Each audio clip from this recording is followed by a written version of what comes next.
Hi, everyone, and welcome to Jehovah Boy. I'm your host, Doug Smith. Welcome to the podcast. Thank you so much for tuning in. No guests today. You're stuck with me for another whole episode. Why? More listener emails. You guys have flooded my inbox, and I cannot thank you enough. That is what this show is all about. Building a community based on shared trauma. Whether you are ex-Jehovah's Witness, ex-Scientologist, ex-Mormon, ex-Hasidic Jew, even if you're currently practicing in any of those organizations, any extremist religious group, denomination, sect, or cult, please share your story. I want to hear from you.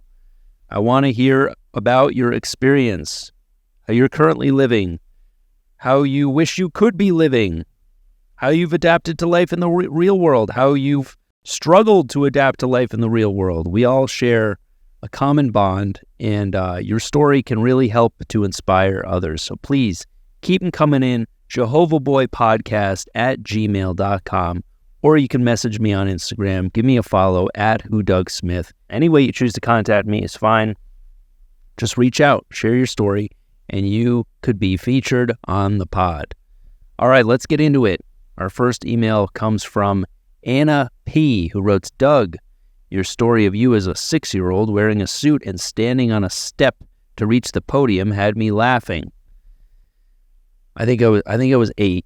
Did I say it was 8? I think it was 8. Maybe I was 6. Holy fuck. Did I start that young? And I was standing on a literal soapbox, actually, but let's not split hairs. Thanks for describing the experience perfectly and not dragging the whole religion. There really are some good people in it, but it sure ain't for me. That's true, Anna. Thank you for reminding us of that. There are some really good people in it, believe it or not. It ain't for me either, but there are some good people. It does encourage strong moral fibers. You will never find more moral, honest people in any organization than amongst Jehovah's Witnesses. I'd say, to a fault.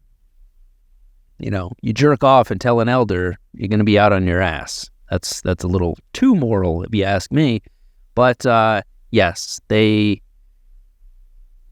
moral and honest to a fault. They will not steal from you. They will not lie to you. They're good people. They really are good people. And the ones that are really good people, I feel especially bad for, because it's like you could really be making a difference on the outside, doing service in some other way, whether you're in a medical profession or, any number of ways you could be serving the public outside of spreading news of a lie of doom and gloom and imminent destruction for all non-believers. So it's sad that a lot of these good people are brainwashed, but yes, there are good people. So yes, happy to remind you of that. Our next email comes from Melissa K. Love your podcast about growing up as a Jehovah's Witness. Wow, the exact same feelings I had and pretty much exactly the experience I went through growing up. My mom pioneered. The family and I begrudgingly went along because I had to. Again, pioneering is devoting a certain number of hours in the Christian ministry. Grudgingly went along because I had to. From the age of 6 to 16, I had no Christmas, birthdays, couldn't stand for the national anthem. I felt excluded and alone and internalized that in school and felt shame that shakes my core still to this day. I was getting ready one morning for service and I had such intense feelings about not going. Service, another term for Christian ministry. Seeing my friends when I knocked on their doors, hiding that part of me. I went to put on my pantyhose because we had to with every damn skirt we wore. Anyways, I ripped it. I had a breakdown and I swore to never go back. I didn't. Dealing with that religion will fuck anyone up. Love that you have comedy in your life and did a total deep dive. Very funny stuff. Yeah, see, it sticks with you. It sticks with you. And their treatment of women is still so antiquated. They do. Women have to wear pantyhose under their skirt. They cannot show bare skin. Even if they're wearing an ankle-length skirt, they must wear pantyhose. It's they don't make them wear wigs. It's not quite the extent of Hasidism, but yes, women are definitely second-class citizens in the Jehovah's Witness organization. And if a woman, if there's a, they have these little mini meetings, I would call them, before they embark in the ministry and field service.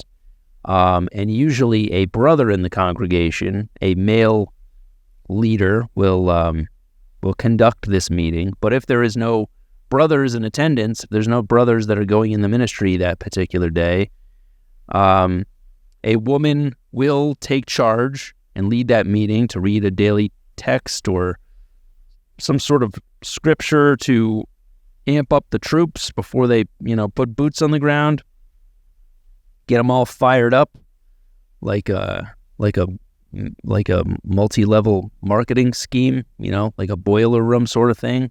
They're just pounding on their chest, getting pumped up. It's kind of what these service meetings are about. They're about having rebuttals. Oh, you're Jewish? Well, we got a spin that will debunk your Judaism. Or you're Muslim? We got something for that. They got these rebuttals for everything you could possibly throw at them. So that's what these field service meetings are all about. It's about like prepping you for how to overcome a no, how to basically turn a blind eye to rejection and overcome a lack of consent. They don't take no for an answer. That's for damn sure. That's why you really do. You have to slam the door on them, hit them with a hose, release your dogs, whatever you got to do. If you just say, not interested, well, surely you must be interested in this aspect of it. They're trained to find loopholes because that is their goal. Their goal is to convert you.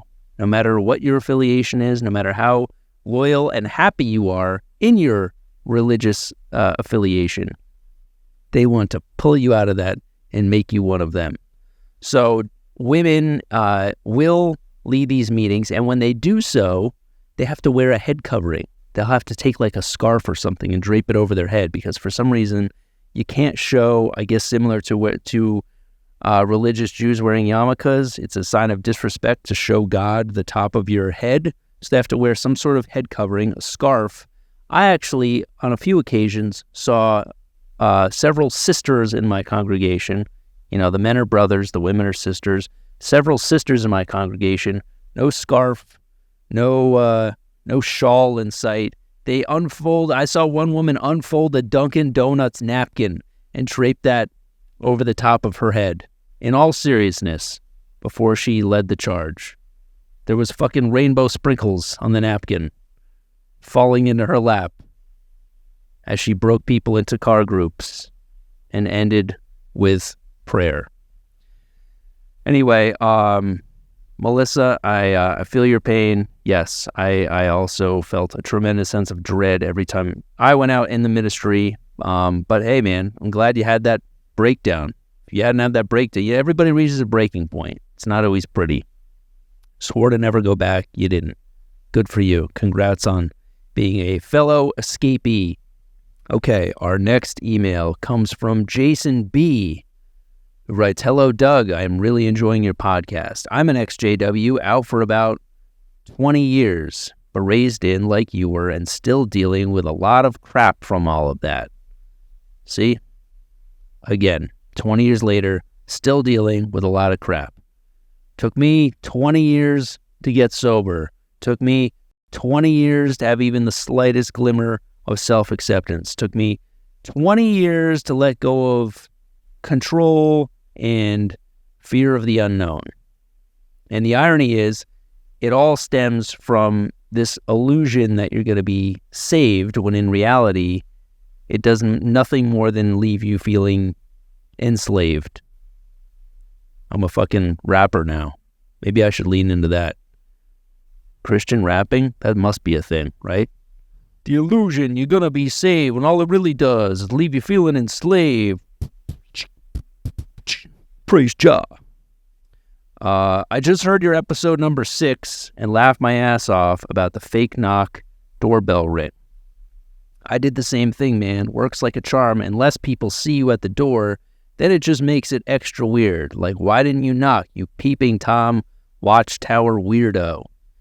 Yes, I too have had that happen, Jason. I once stood on a doorstep, pretending to knock, and then I looked through the window and I could see a man frozen in his living room, just staring at me, deer in the headlights, like, hey, you didn't knock. I'm not going to answer. You're going to pretend you're not here? I'm going to pretend I'm not here. And we just had this weird stare-off sort of thing where neither one of us was moving or breaking eye contact until finally I just gave up and walked away. But it's funny. People freeze. People freeze up when Jehovah's Witnesses come to the door. They hide. I've seen people dive behind couches. I've seen people on couches pull blankets over them and play dead. They don't know what to do. They're terrified because they know that Jehovah's Witnesses won't say no. You can't answer the door and politely turn them away. So you either have to act like you're not there, or and Jehovah's Witnesses do recon missions too. You walk up to a house, there's 2 cars in a 2-car garage, and they don't answer the door. You're like, these motherfuckers are home. We'll come back in an hour. We'll be relentless. They will answer the door. See steam coming out of that vent near the basement. Be like, the dryer's on. They're not home now. They'll be back soon. It's crazy. They fucking hunt people down. Here's another field service technique that I developed as a kid, Jason continues. As you know, there was nothing worse than knocking on a door and having a kid you know from school open the door and stare at you. See the parallels? Now realizing that you are in fact an even bigger dweeb than they already thought, except it's 100 times worse if it's a cute girl. I'm talking suicidal levels of embarrassment. Yes, very true. Every time a kid from school answered the door, I thought, well, guess I gotta hang myself. I have no idea the level of ridicule I may face on Monday morning, so better to get ahead of it. Jason continues, I remember one time I had this ugly girl with 2 different colored eyes.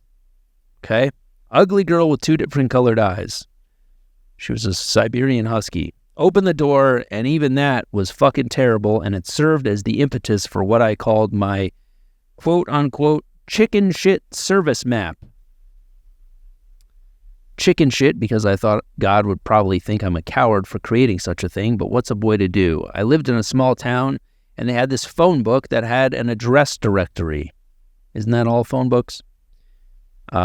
Jason continues, so I looked up the addresses of all the girls I wanted to avoid. Then I tore out the map from the same phone book and put red dots on the map where there could be a girl from school. On the back of the map were the actual addresses to avoid. This map lived in my book bag next to all the 3-month-old Watchtower and Awake magazines. Yeah, wow. Memories, man, memories. Some of us had book bags, some of us had briefcases. I had a briefcase. You ever seen an 8-year-old with a briefcase?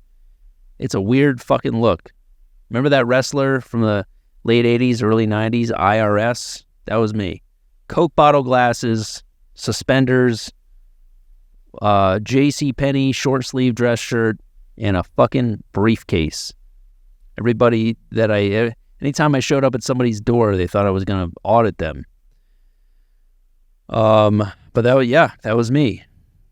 Old Watchtower and Awake magazines, yep. That's what you left behind if there was no answer, by the way. So if there's no answer, Jehovah's Witnesses don't simply leave. They want to make their presence known. They want to mark their territory. It's kind of like, pissing on a fire hydrant. They throw a magazine under the welcome mat or slip one under the crack of the door. They want to let you know that they were there. They want to leave a mark. They want, and they leave this old literature. 3 months, that's not even that old. I had literature that was years old. It's basically like, when you go to a dentist's office and they have a People magazine there from like 2014. And you're like, this is old news. Like you're reading about fucking Heath Ledger's newest movie. And you're like, oh no, I don't know when Heath Ledger died. That may be an obsolete reference, but you get the point. It's old news. And with Jehovah's Witnesses, it's news that's never news, Every other magazine, the end is near, Could be a magazine from 1996 that you're slipping under somebody's door in 2015. Like the end is near. It's almost 10 years later. It hasn't happened. It hasn't happened yet. How near are we talking here? So they were kind of punching holes in their own theories by leaving these old magazines under people's doors. Jason continues, when we'd go out in service, I'd always want to finger fuck the territory map to see if it overlapped with areas of the chicken shit service map containing the stay away red dots. Yeah, man, I mean, I wanted to finger fuck anything and everything, even a territory map.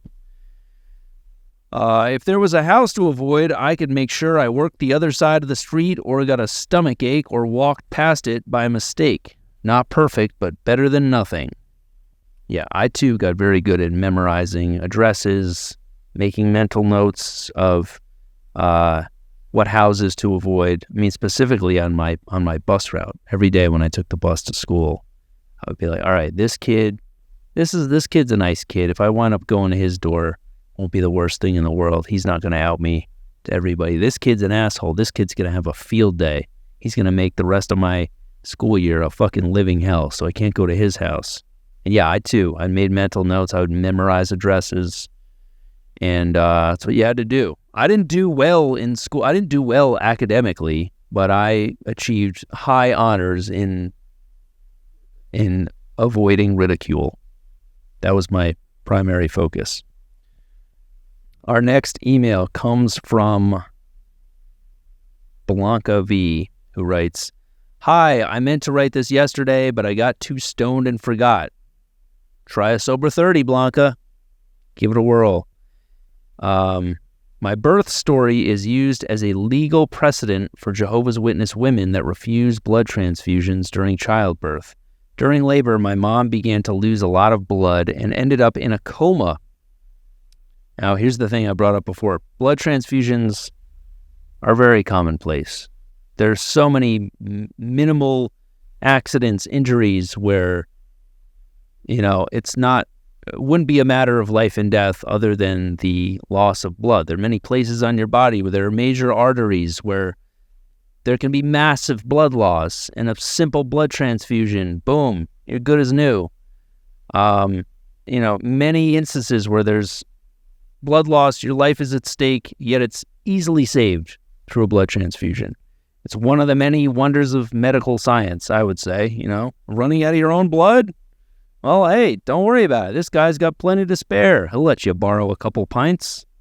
Blanca continues, doctors were heavily pushing my dad to allow a blood transfusion, but he remained headstrong and faithful. Headstrong and faithful, in quotes. That is a phrase often used by Jehovah's Witnesses in times of any sort of circumstance where you feel like you're being tested, whether it's religious persecution, like during World War II, a bunch of JDOs were rounded up, sent to concentration camps. But they were told, if the Nazis got a gun to your head, remain headstrong and faithful. Don't cave. Don't give up your Christian faith. Don't give up your allegiance to Jehovah. And that is something they continue to lean into and encourage. So this scenario here, this poor man, his wife is bleeding profusely. She's in a coma. And yet he is remaining headstrong and faithful. Don't save your wife. She doesn't matter. This invisible man upstairs, he's the one you got to prove yourself to. That's it. Don't worry about your loved ones. Yes, you were looking forward to having a family. Fuck them. You want to be saved at Armageddon? Then do the right thing. I'm sure he was shitting bricks, praying for his wife and child to not die, while also knowing, yeah, if he did allow for this blood transfusion, they would all be guilty of sinning and turning against Jehovah. They would all die at Armageddon. That's a real rock and a hard place situation there, right? Do I save my wife and enjoy my beautiful young family here? I have this child that's about to be delivered. Do I want her to be motherless? They both could have died, I'm assuming. If the mom was losing blood and ended up in a coma, I mean, the baby's not out of the woods either, right? So he had to decide, do I want to be saved at Armageddon, or do I want to enjoy family life for our short time on this earth before Armageddon wipes us all out? Jesus Christ. Okay, while the JW lawyers were on their way from Bethel to the hospital, doctors proceeded with the blood transfusion, and Watchtower ended up suing. The case went to the Supreme Court, and they ruled that the doctors violated my mother's rights. Fun fact, if you or any listeners ever went to Patterson-Bethel in the late 90s to early 2010s, this case was displayed in the lobby. Man. Case went to the Supreme Court. They ruled the doctors violated my mother's rights. Jesus. You gotta fight, Dan, for your right to refuse blood. That's fucking crazy, though. I know courts usually rule in favor of religious freedom, but again, when the life of an unborn baby is at stake, someone who doesn't have the power to make that decision for themselves, that's fucking deranged. The funny thing, I was at Patterson-Bethel at that time, late 90s, early 2010s. Yeah, I was definitely there, but I don't remember seeing it in the lobby because I tuned out. I was a professional daydreamer for 20 years. The entire time I was Jehovah's Witness. If I had to go to any meeting or convention or, I would even fucking power down in field service. If I wasn't directly talking to somebody, if I was going door to door and standing next to somebody that was preaching to somebody, I would just be staring off into space or like petting their dog or whatever I had to do. Sniffing flowers. I was a real Ferdinand. I was just in my own fucking world. It's a coping mechanism. So yeah, I'm sure this case was right in front of my face. I didn't notice it. Blanca continues, I've heard my parents tell this story so many times, and the reaction from brothers and sisters is always the same. Praise Jah, you proved to be a faithful servant to Jehovah, and that's why you are here today. On the other hand, my dad has always told me, in private, because if he said this out loud, he'd get called an apostate, your mother isn't alive because of Jehovah, she's alive because she got a blood transfusion. Wow. That's true. If he admitted that to anyone else in the congregation, that alone would be grounds for disfellowshipping. Even disagreeing with one tiny component of their belief system would be grounds for disfellowshipping. In actuality, it's not a tiny component. They take this sort of thing extremely seriously. They really do. They do not fuck around with the blood issue at all. And it's not the kind of thing where you can cherry pick what beliefs you want to incorporate into your life and leave the rest. It's not like that. It's all or nothing. You are either, you have to, and that's where the brainwashing comes in, because you are formed and molded to embrace everything. Everything, as outlandish, as insane as it may be. This is one of those issues that even a Jehovah's Witness, even this guy who we'll get to in a minute, is very devoted in the religion, knows is ridiculous. But that's the extent of the brainwashing. You are to not question anything. You are not to exercise free will, freedom of thought, any sort of intelligent questioning of any of these principles or standards that they set. So let's see. I officially left the organization a year ago, but in my almost 30 years as a Jehovah's Witness, I never had a blood card. My dad prohibited me from having one. He has been an elder for 20 plus years and is a real hard ass. But the blood issue is the one thing he does not budge on because, quote, you can't contradict science, unquote. Funny how that only applies to this particular issue, LOL. Yes, only that particular issue. Can't contradict science. Homosexuality is a choice, but you can't contradict science. Also, I don't know if Jehovah's Witnesses necessarily disagree with the science behind this. I think they know that blood saves lives, but that's the hill they're willing to die on, quite literally, is that it's not up to them to interfere with God's will. If it's his will for them to die from blood loss, so be it. And again, there's nothing in the Bible that says that blood transfusions are forbidden. Blood transfusions didn't exist at the time the Bible was written. So it's been a while since I've been in it. I can't remember the exact account, but there is at least one account in the Bible of something pertaining to blood, probably with eating it, I imagine. Partaking in animal blood, if an animal hasn't been bled and cleaned properly, dressed properly, I don't know. But they took that and they manipulated that into blood. Blood in any form, any sort of life-saving measure even, is bad. You don't partake of blood in any form, even if it's a means of saving one's life. So it's just another way of taking something and having this extremist take on it to set them apart from other religions. And they pride themselves on this, Like, they don't refuse other medical intervention. They're not Christian Scientists. They're not that fucking crazy. They are. They're totally that crazy. They're more crazy, just in other ways. They do allow medical intervention in other forms, but the blood thing is one that are like, well, we don't do that. We're different. And I don't know the number. I would have to do some research, but I'm sure thousands of Jehovah's Witnesses die every year due to refusing blood transfusions. It's tragic.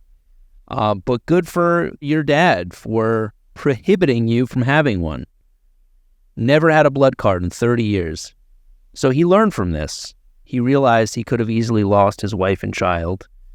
He saw the ramifications of refusing blood. I mean, she was in a coma. This was a real hit or miss situation here. Could have easily gone in a horrible, catastrophic direction. But because of that, he refused to let this woman carry a blood card, which is amazing. He took a hard stand on that.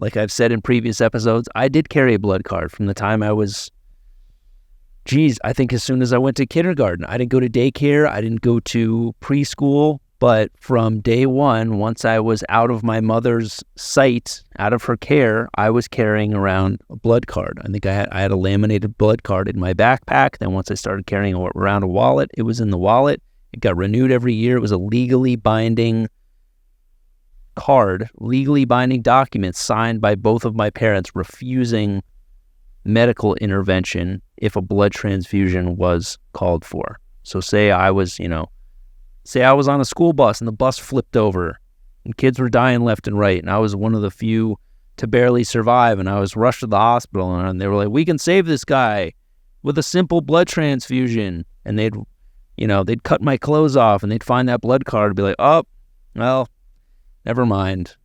That's what that was there for, in case my parents were not available, in case they couldn't get in touch. It's basically them signing off like, yes, let the kid die. This is what we do in service to Jehovah.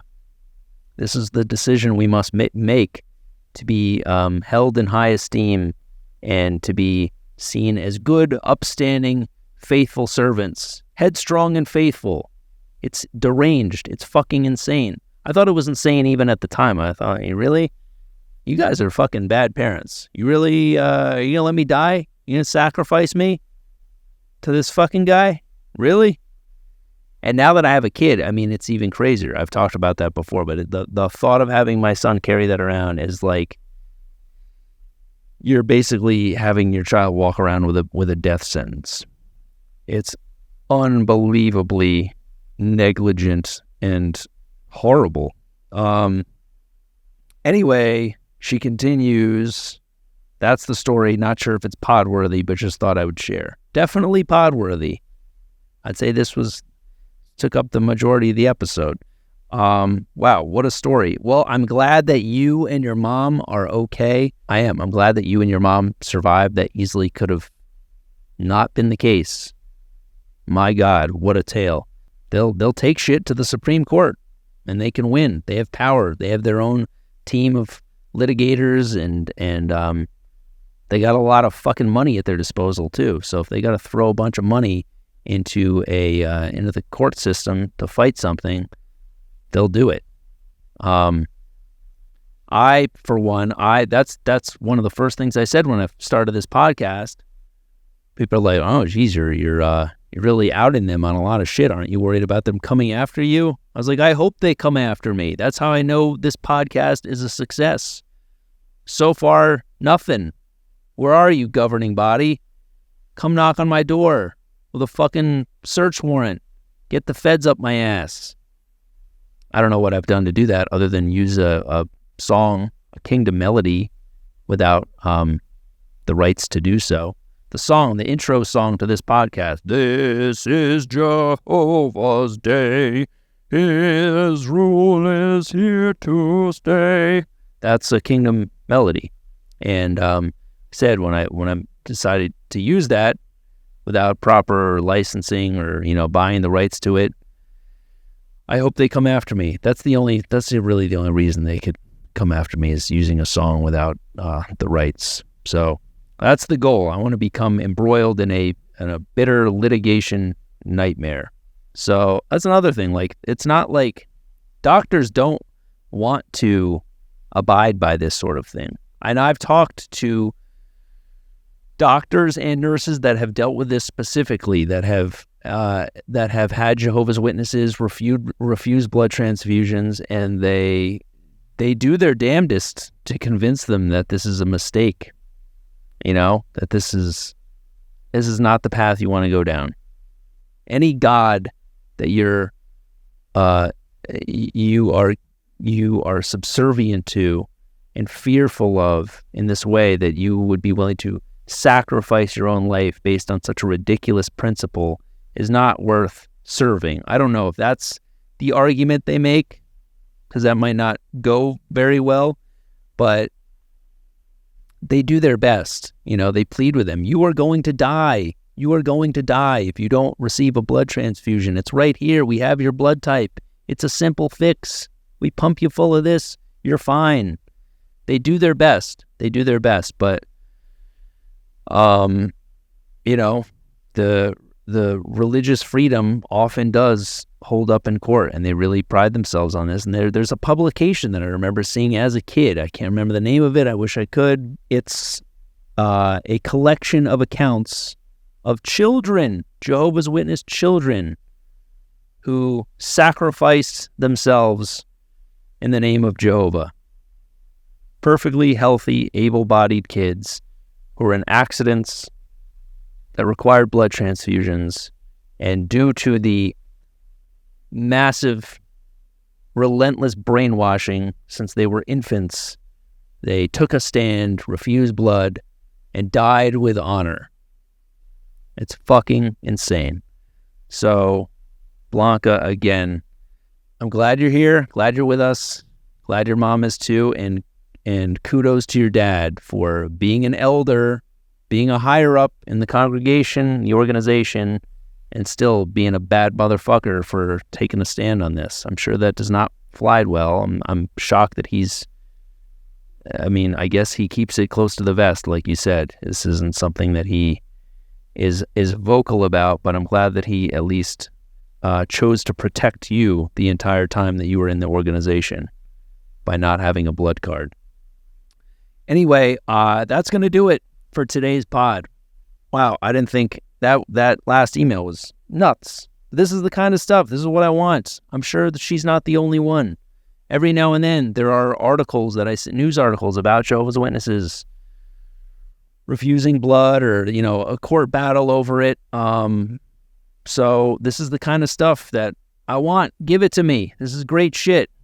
Like I said, email the pod, JehovahBoyPodcast@gmail.com. and your story could be featured on the show. Thank you so much for your support. I appreciate it. Like, comment, share, tell a friend, spread the word. That's how people find out about shit. Post it in your stories, text a friend, whatever you got to do. Let people know. Spread the good word, to use J-Dub jargon. Spread the good word. And please rate, review, subscribe. It makes a big difference. It would mean the world. Thank you so much for your support. Patreon.com/JehovahBoy for full ad-free video, early access to full ad-free video of every episode. YouTube.com/@WhoDougSmith for extended clips. Follow me on Instagram @WhoDougSmith. And thank you so much again for your support. We'll see you next week. Goodbye.